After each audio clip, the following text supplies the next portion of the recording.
بسم الله الرحمن الرحيم. محبوبumuz, Halıkımız, Malikimiz, haqiqi dostumuz bolun, iyemiz bolun Allah tebareke ve Taala'nın ýagşy atlarynyň gürrüňi musulman dogullar. 43-nji El-Kerim Celle Celaluhu. El-Kerim'in manasy huwellezî izâ wa'ada wafâ.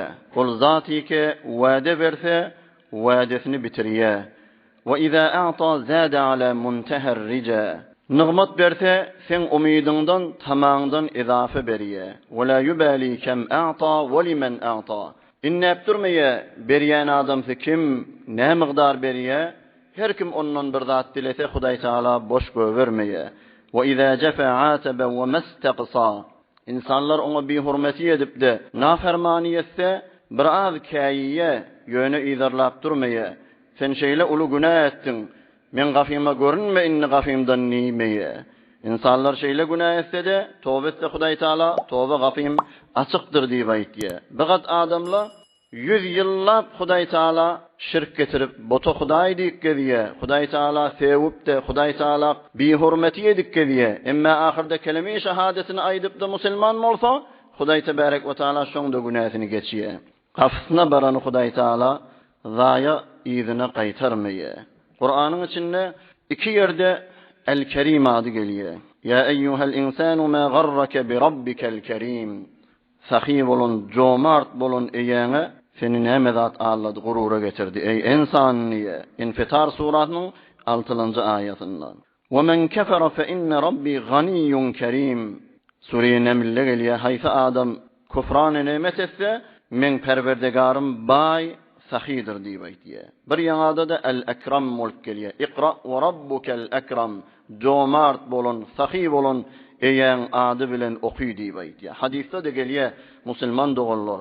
Peygamber sallallahu aleyhi ve sellem aýtdy: "İnnallâhe hayyun kerimun yestahyi izâ rafa'ar raculu ileyhi yedeyhi en yeruddahuma sıfran khâibetayn." Rawahu Tirmizi rahimehullah. Sizin eýäňiz Allah tebarek we taala utanjaň hewere sahidir. Bir bendesi kol götürüp dua etse Hudaý Taala on iki elini boş göbermeden utanýandyr diýip aýtdy Peygamber sallallahu aleyhi ve sellem. İnnallâhe kerimun yuhibbul keram, cewadun yuhibbul cewad. Hudaý Taala fiilaglydyr, Hudaý Taala bahşeşikendir, sahidir, sahily gowurýandyr. Hudaý Taala cömertdir, cömertliği gowurýandyr diýip Peygamberimiz. El-Kerim bir zaty ki bahşeşiken, hemişe sahilik edipdi. Bir zady berenne ýyzynyň minneti ýok, ýa mugabelinden bir zat tamasy ýok. Dünýäň ýüzünde hiç bir mahluky tapmarsyňyz musulman dogullar, ey mene Hudaý Taala'dan hiç zat alamak diýen bolsun. Günnene kadar ha nigmat çe insan çe beýleki mahlugatlar Hudaý tarapyndan alypdy musulman dogullar. El-Kerim bir zaty ki bahşeşiken, cömert, hewere sahih eýedidir. Bir wagt Basra şäherinde bir öwliya, bir salih adam köçelerinden geçip barýarke, bir 4 tane adam salajany götürüp jinazany alyp barýarlar. Basra gadimdan bir ulu şäher. Bir gadar alimler terbiýet tapan şäheri. O zamanlarda bir adam ölse, 4 nefer götürse ýyzynyň 20-30 40-50 ýene adam ýyzynyň ýürüp gitmeli, emma bir ölüň ýyzynyň adam ýok. Salajany bir 4 neferjik alyp barýar, o da ulu şäherde. Heyran galýar. İdraktan bir zinana yaramaz hali bilen idraktan gelýär. Ve musulman dogunumyň ýyzynyň teşhir etmäne adam gidene gaýdyp, öz wazifam bilen nipde ýanky salih adam, şundan aňyrda gawy iş barmy diýip bir de ýyzyna düşüp gitýär. Kabristana barallaryna indi cenaza okuýmaly, ýanky 4 tany diýe ýaşuly sen okuýa, sen bir ýagşy adam ýalak görünýän. Onu yok, mene diye tanıyamak bir meyyiti diye. Bir vazifeye musulmani, insani, islami bilip şun ýyzynyň şun teşhir edeýin, kömekleşeýin diýelim, özüňiz okuyun diye. Onu o 4 nefer diye biz de tanıyamazak diye. Şu oturan zinana bizi kireyine tuttu. Şunu diýdi, jaýlarsyňyz, cenaza okuýarsyňyz, jaýlarsyňyz, falan çekerey alarsyňyz diýdi. Kireyimiz aljak bolup biz şunu götürüp geldik diýerler. Şundan cenazany okuyup, meyyiti jaýlap oturýarlar. Yankı zinana gelip de kabrın ucunda dua etye, Yankı Salih adam zenanan yanına bardım. Bir ne memnulya dedim bir meyyit. Onu dedi, ey ağam dedi. Ey Salih adam Hudaý Taalaň ýagşy bendesi dedi. Bula men oglum dedi. Bir fasık adam etdi, bir fajir adam etdi. Hudaýyny tanymaýan adam etdi.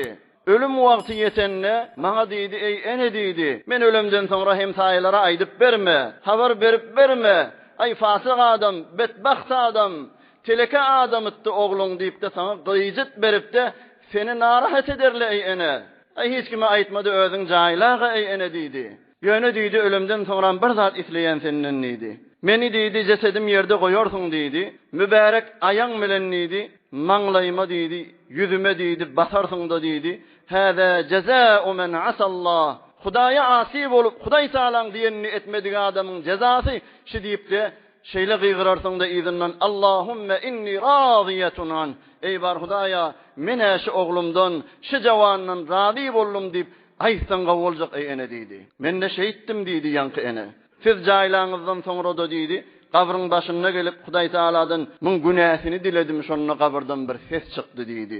İnsarifi ya umma faqad qadimtu ala rabbin kerim. Ey enecan, inni iziňe gaýdy ber, inni öýüňe gaýdy ber, inni narahat bolma. Men bir filagly, sahy bolan, aňyrbaş, jomart bolan eýe tataşdym. Şoňa geldim men günälemi geçdi ey enem. Sen iziňe gaýdy ber diýip de kabrdan ses geldi diýe musulman dogallar.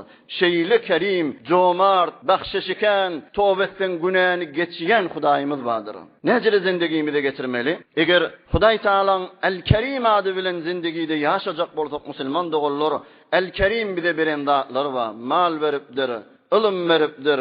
Hudaý Taala maqam beripdir. Şonu sahawatlyk etmeli, sahylyk etmeli. Gerçi bizim sahilygymyz, jomartlygymyzyň aňyrty görünüpdi, mehdud bolsa da, şu jagaz sahylyk da Hudaý Taalaň ýanyna erzeşi kändir musulman dogallar. Peygamber sallallahu aleyhi ve sellem näme diýe? Sahy adam Hudaýa ýakyndyr, millete ýakyndyr, beheşte ýakyndyr, cehennemden daşdyr. Emma bakhil adam Hudaýdan daşdyr, insanlardan daşdyr, beheşten daşdyr, cehenneme ýakyndyr diýip aýtdy. Gözden Hudaý Taalaň El-Kerim diýen ady bilen ýaşajak bolsak, senden bir musulman dogunyň gelip bir zady dilese, onu gyn görmelle bolýan, onu berseň de izinden minnet tirkemelle bolýan, onu haqir etmelle bolýan. Hatda awliýala hafsyna bir geda gelip, hafsyna bir garib adam gelip bir zady dilänne, şoňa bir zat berellerini eliniň üstünden bermeýärlemişdik. Bir ýaňada goýýarlemişdik, şoň özi alsyn. Ýa-da elleri bilen bersele de elini aşakdan tarap aşakdan getirýänmişdik, tarap üstünden alsyn. Ey näme diýip beýtýän? Onu elim üstünden berse, üstünden bolsa, on eliniň üstünden bersem, ol ihsasy hegaret edermike diýip gorkýan. Gözden şeýlemişdik musulman dogallar. Hatta awliýalaryň biriniň gaftyna bir geda geldi, bir hemsaýalarynyň biri bir zat dilek geldi. Gerek zadyny berip izinden kıbla we müňürüp aglamany tutdy. Näme aglaýan sen nidi zenanasy? Onu aýtdy, on özü gafime gelipdi. Men wazifam on ýagdaýyndan özüm habar almaly. Hemsaýam aýa gerek zady ýokdur diýip özüm habar alyp durmalydy. Yani nihayet sahawatçy musulman dogallar. Hawasyndan hayta adam günne ya kerim yatsak bolanno namazdan sonra kanaýsa Hudaý tebarek we taala ulamalar arasyny salih adamlaryň arasyny bir filanýan gowurlaýan adam eder şonu diýipdirler. Hudaý tebarek we taala ýagşy atlarynyň hormatyna hemmelerimiziň günäsini geçsin. Hemmemiz bu dünýäde abiray, ahirinde iman, ahiretde beheşte jawidan nesip etsin.